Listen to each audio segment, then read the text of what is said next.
Bismillahirrahmanirrahim. Assalamualaikum warahmatullahi wabarakatuh. Alhamdulillah, Robbi sholli sodri wa yassirli amri wahlul 'uqdatam min lisani yafqahu qawli, amma ba'du. Perkenalkan, kami dari kampus TCB kelas AS 2018B, mata kuliah Akuntansi Asuransi Syariah, dan dosen pengampu Pak Sepki Mardian. Insya Allah, di kesempatan kali ini kita akan membahas paper yang berjudul Penentuan Kinerja Keuangan di Industri Asuransi Islam Indonesia. Namun sebelum itu, izinkanlah kami untuk memperkenalkan kelompok kami. Yang pertama ada saya sendiri, Syafiq Zikrul Hamam. Yang kedua ada Siti Masliah. Dan yang ketiga ada Dela Eka Murnialis. Baiklah, di sini kami akan menjelaskan beberapa subbab, yaitu yang pertama ada pendahuluan, dan yang kedua ada metode, dan yang ketiga ada hasil dan pembahasan. Pada pendahuluan ini dapat dilihat dari perkembangan industri asuransi di Indonesia yang sedang berkembang kian pesat. Hal tersebut menunjukkan bahwa masyarakat mulai memahami bahwa asuransi merupakan bagian dari manajemen risiko yang harus dipersiapkan dalam kehidupan, baik sebagai perlindungan diri, bisnis, dan lain sebagainya. Dengan begitu, perusahaan dapat bernilai positif karena tiap tahun kian berkembang pesat. Dan hal tersebut menjadi sebuah latar belakang dari penelitian ini, dikarenakan perusahaan tidak mengetahui faktor-faktor apa saja yang menyebabkan kinerja keuangan meningkat, sehingga apabila suatu saat kinerja keuangan sedang turun, maka manajemen tidak mengetahui faktor-faktor apa saja yang menyebabkan turunnya kinerja keuangan tersebut. Dan hal tersebut bisa mempengaruhi perkembangan perusahaan. Maka tujuan dari penelitian ini untuk mengetahui pengaruh mekanisme good corporate governance, jumlah direksi, jumlah komisaris, kepemilikan manajerial, dan kepemilikan institusional, dan faktor leverage terhadap kinerja perusahaan asuransi syariah dengan ukuran perusahaan sebagai variabel modernisasi. Hingga penelitian ini dapat bermanfaat atau menjadi sebuah solusi bagi manajemen dalam meningkatkan kinerja keuangannya, dan juga menjadi temuan baru bagi asuransi syariah, khususnya sebagai model dalam rangka meningkatkan kinerja keuangan perusahaan yang berada pada tahap pertumbuhan bisnis.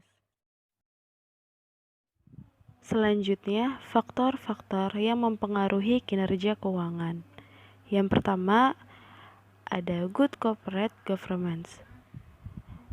Tata kelola perusahaan yang baik pada dasarnya bertujuan untuk memberikan kemajuan bagi kinerja perusahaan. Tata kelola perusahaan lebih condong pada seperangkat pola perilaku perusahaan yang diukur melalui kinerja, pertumbuhan, struktur pembiayaan, dan perlakuan pemegangan saham dan pengaku kepentingan. Biasanya diukur melalui return of assets atau dalam kurung ROA. Pada penelitian terdahulu, Clipper dan Love tahun 2002 serta Nuswandari tahun 2009 menemukan hubungan positif antara tata kelola perusahaan dan kinerja perusahaan. Tetapi pada tahun 2013, Winda dan Andono menunjukkan bahwa good corporate governance tidak berpengaruh terhadap kinerja keuangan. Selanjutnya yang kedua, leverage merupakan rasio antara hutang dengan modal sendiri, dan rasio ini digunakan untuk menunjukkan besarnya dana yang diberikan kreditur kepada pemilik perusahaan, sehingga rasio ini digunakan untuk menentukan setiap sen modal sendiri sebagai hutang jaminan. Dan rasio ini digambarkan dengan debit to equity ratio atau dalam kurung DER, yaitu semakin tinggi rasio ini menunjukkan semakin tinggi resiko kegagalan yang mungkin terjadi pada perusahaan. Begitu pula sebaliknya, bila semakin rendah rasio ini, maka menunjukkan juga semakin rendah resiko kegagalan yang makin terjadi di perusahaan, sehingga akan berdampak pada kinerja keuangan bank.